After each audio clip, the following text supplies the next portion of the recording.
Hi, we're standing in Advocates Close.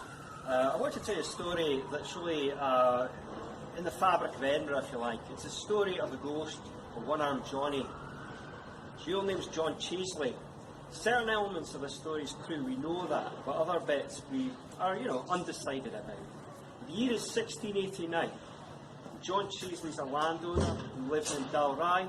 Dalry's a village, and he owns a house there and some land. He's a wealthy guy, and he asks to get a divorce from a local magistrate. Now, him and his wife do not get on. It's granted, and the magistrate says, fair enough, but you're due your wife £93 a year, which in 1689 was a vast amount of money, which really annoyed John Chiesly. So he took to following the magistrate about, which he did for the preceding months afterwards. It all came to a head Easter Sunday at St Giles Cathedral, which is behind me in the High Street. John Chiesly followed the magistrate home and shot him dead on his doorstep. What would you do if you'd killed someone? The sensible approach would be to run. He didn't. He stood there and he held up the murder weapon and said, I have served justice, which he shouted repeatedly until a crowd gathered and was dragged away to the Toll Booth prison, where after trial he was found guilty. And I know that's hard to believe, but it's true. They found him guilty. Scots law was so corrupt back then. They took him on execution day to the Merkat Cross and made an example of him. They took a wagon wheel out. They broke him on the wheel. They broke his limbs through the spokes of the wagon wheel.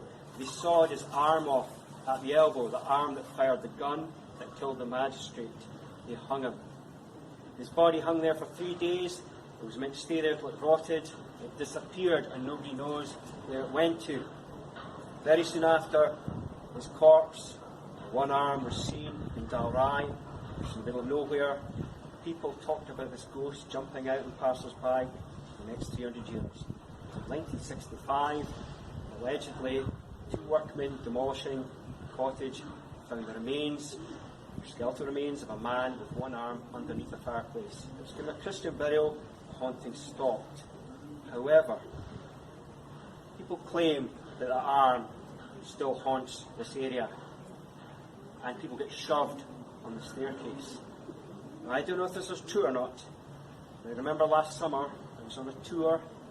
This guy came down the stairs in front of the group, in front of 30 witnesses, and he fell on the stairs, got all the way to the bottom. Everybody screamed and jumped to the side. It was absolutely brilliant. It wasn't a ghost. He was pissed being in the pub.